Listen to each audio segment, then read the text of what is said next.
दोस्तों कहते हैं कि रावण जितना ही अहंकारी था, उसकी पत्नी मंदोदरी उतनी ही सुलझी हुई औरत थी। तभी तो जब रावण माता सीता का हरण करके लाया तो मंदोदरी ने रावण को बहुत समझाने की कोशिश की। कहा कि ये पाप है और उसे माता सीता को इज्जत के साथ प्रभु श्री राम को वापस लौटा देना चाहिए।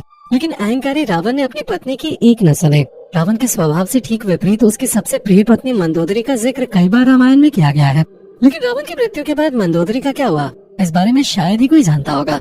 कुछ लोग तो ये भी कहते हैं कि उसने बाद में विभीषण से शादी कर ली थी, और कुछ का कहना है कि अपने पति की मृत्यु के बाद मंदोदरी ने भी अपने प्राण त्याग दिया था। तो क्या है पूरी कहानी, चलिए जानते हैं। कौन थी मंदोदरी? हिंदू पुराणों में लिखित एक कथा के अनुसार मथुरा नाम की एक अप्सरा हुआ करते थे, जो भगवान शिव की बहुत बड़ी भक्त थे और उनसे बहुत ही ज्यादा प्रभावित थे। इसलिए एक बार वो सीधा शिव जी से मिलने के लिए कैलाश पर्वत पहुंच गए। उस वक्त कैलाश पर्वत पर भगवान शिव अकेले तपस्या कर रहे थे और माता पार्वती कहीं गए हुए थे। कहा जाता है कि कैलाश पर्वत पर भगवान शिव को अकेला पाकर मथुरा का मन डोलने लगा और वो भगवान शिव से इतना ज्यादा आकर्षित हो गए कि उन्हें लुभाने की कोशिश करने लगे।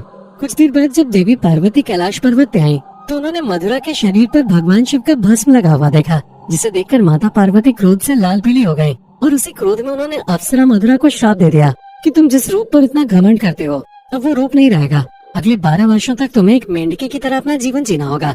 माता पार्वती का भयानक रूप देखकर मथुरा डर गए और वो हाथ जोड़कर क्षमा मांगने लगे। मथुरा के पश्चाताप को देखकर माता पार्वती ने कहा कि चिंता मत करो, सही समय आने पर तुम श्राप मुक्त हो जाओगे। और इतना कहने के बाद अप्सरा मथुरा तुरंत मेंढकी में बदल गए। मेंढकी बनने के बाद वो धरती लोक पे रहने लगे, लेकिन पृथ्वी पर उसका मेंढके के रूप में रहना बिल्कुल भी आसान नहीं था। उसे कैसे भी करके अपने दिन गुजारने पड़ते थे, क्योंकि शिकारी जानवर हमेशा उसका शिकार करने के लिए तैयार रहते थे। और एक दिन वही हुआ जिसका डर था। एक विशालकाय सांप मेंढकी मथुरा को खाने के लिए उसके पीछे पड़ गया। मेंढकी मथुरा अपनी जान बचाने के लिए भागने लगे और भागते भागते सप्तऋषियों के आश्रम में पहुंच गए, जहाँ पर उन्होंने खीर बनाने के लिए एक बहुत बड़ा बर्तन चूल्हे पे चढ़ाया हुआ था। जब सांप ने मेंढकी मथुरा को दौड़ाया तो वो अपनी जान बचाने के लिए उछलकर उसी खीर के बर्तन के पास जाकर बैठ गई। जैसे ही सांप उसके पीछे आया, वो अपने आप को बचाने के लिए बर्तन के एक छोर से दूसरे छोर की तरफ उछल कूद करने लगे। इस सांप भी कुछ कम खतरनाक नहीं था। तभी तो मेंढकी को पकड़ने के लिए बर्तन के ऊपर चढ़ गया और दूसरी छोर पर जाने की कोशिश करने लगा, लेकिन दुर्भाग्य से फिसलकर खीर के बर्तन में गिर गया और खीर गर्म होने के कारण गिरते ही सांप की मृत्यु हो गई। इस पूरे दृश्य को देखकर मेंढकी मथुरा को ये चिंता सताने लगी कि जब ऋषि यहाँ आएंगे और ये खीर खाएंगे तो जहरीले सांप के कारण उनकी मृत्यु हो जाएगी। और मेंढकी मथुरा ये बिल्कुल भी नहीं चाहते थे, इसलिए उसने वहीं पर बैठकर ऋषियों का इंतजार करना शुरू कर दिया ताकि उन्हें खीर खाने से रोक सके। जैसे ही ऋषि गढ़ वहाँ पर पधारे, मेंढकी ने तुरंत खीर के ऊपर छलांग लगा दी। खीर के अंदर मेंढक को जाते हुए देखकर ऋषि समझ गए कि अब ये खीर खाने लायक नहीं है, इसलिए उन्होंने खीर को तुरंत वहाँ पर फैलाना शुरू कर दिया। जैसे उन्होंने खीर फैलाई तो उनकी नजर खीर के बर्तन में मौजूद मरे हुए सांप पे गए।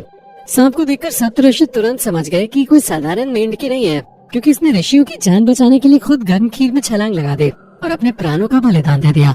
मेंढकी की स्नेक दिली को देखते हुए सभी ऋषियों ने अपनी तमाम शक्तियों का इस्तेमाल करके मेंढकी को न केवल जिंदा किया बल्कि उसे एक सुंदर कन्या का रूप भी दिया, जिसके बाद मथुरा मेंढकी से एक सुंदर कन्या में बदल गए।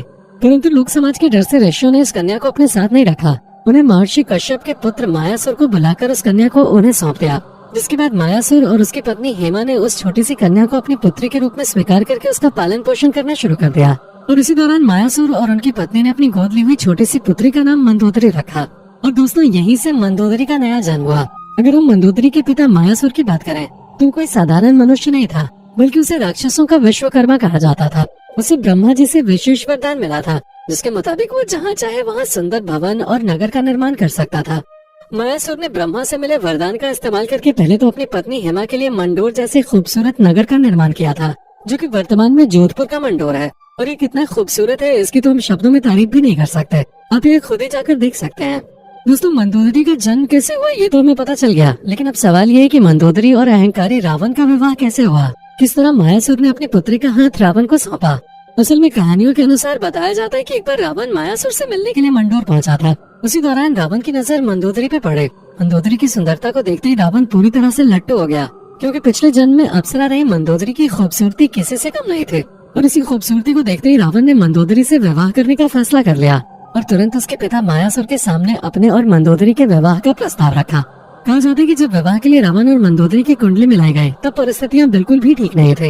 ये शादी करना आने वाले समय के लिए खतरनाक हो सकता था, लेकिन रावण के प्रताप को देखते हुए मायासुर ने उसे मना करना उचित नहीं समझा और अपनी बेटी मंदोदरी का हाथ उसके हाथों में दे दिया। बहुत कम लोग ये बात जानते हैं कि मंदोदरी भी रावण से विवाह नहीं करना चाहते थे। उसे कोई साधारण मनुष्य चाहिए था, न कि कोई प्रतापी असुर। पर अपने पिता की बात का सम्मान करते हुए मंदोदरी ने रावण से विवाह करने के लिए हामी भर दी।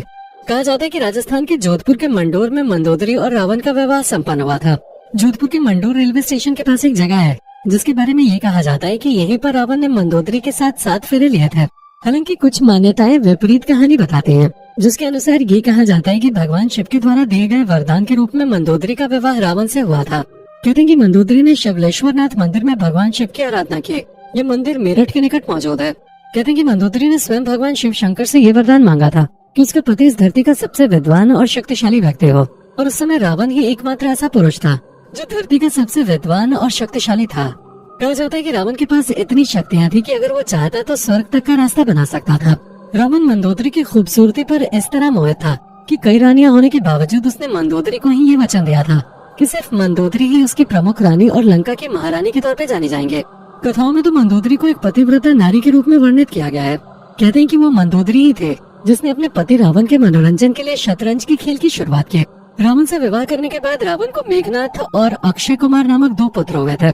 कई कथाओं के अनुसार कहा जाता है कि श्री राम द्वारा रावण का वध मंदोदरी के कारण ही हुआ था, क्योंकि रावण की मृत्यु एक दिव्य बाण से हो सकते थे और उस दिव्य बाण के बारे में रावण ने सिर्फ मंदोदरी को ही बताया था।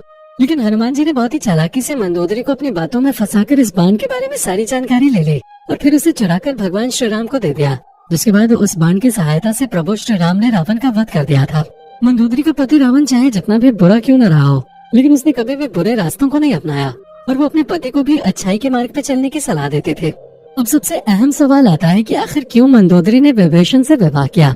जब रावण ने सीता हरण किया था तो मंदोदरी ने इसका पूर्ण विरोध किया और माता सीता को वापस लौटाने को कहा था, लेकिन रावण ने उनकी हर बात को अनसुना कर दिया और प्रचलित कथाओं के मुताबिक राम और रावण के युद्ध में मंदोदरी और विभीषण के अलावा कुछ और लोगों को छोड़कर पूरे के पूरे कुल का विनाश हो गया था। रावण की मृत्यु की खबर जैसे ही मंदोदरी को मिले वो विलाप करने लगे और युद्ध भूमि में पहुंच गए। रावण के मृत शरीर को देखकर वो तेज आवाजें निकालकर रोने लगे। कहते वहाँ युद्ध भूमि में मंदोदरी की नजर प्रभु श्री राम से भी टकराई। मंदोदरी को इस तरह से विलाप करता देख प्रभु श्री राम को भी कष्ट हो रहा था, क्योंकि उन्हें पता था कि मंदोदरी एक अच्छी स्त्री है। इसलिए पहले तो श्री राम ने विभीषण को लंका का राजपाट सौंपा और फिर मंदोदरी के सामने विभीषण से विवाह करने का प्रस्ताव रखा। उस वक्त तो मंदोदरी ने कुछ नहीं कहा और अपने पति की मृत्यु के वियोग में खुद को एक कमरे में कैद कर लिया। बहुत दिनों तक इस कमरे में कैद रहने के बाद जब मंदोदरी बाहर निकली तब जाकर उसने विभीषण से विवाह किया। हालांकि कुछ विद्वान इस बात को सिरे से नकारते हैं और उनका कहना है कि ये सिर्फ बनावटी बातें हैं, इसका सच्चाई से कोई भी लेना देना नहीं है, क्योंकि मंदोदरी एक पतिव्रता नारी थी और वो सिर्फ अपने पति के सिवा किसी और से विवाह नहीं कर सकते थे। ऐसे में आपका मंदोदरी के बारे में क्या विचार है, कमेंट में बताना ना भूलें। और इसी तरह की वीडियोस को लगातार देखते रहने के लिए चैनल को लाइक, शेयर और सब्सक्राइब जरूर करें। धन्यवाद।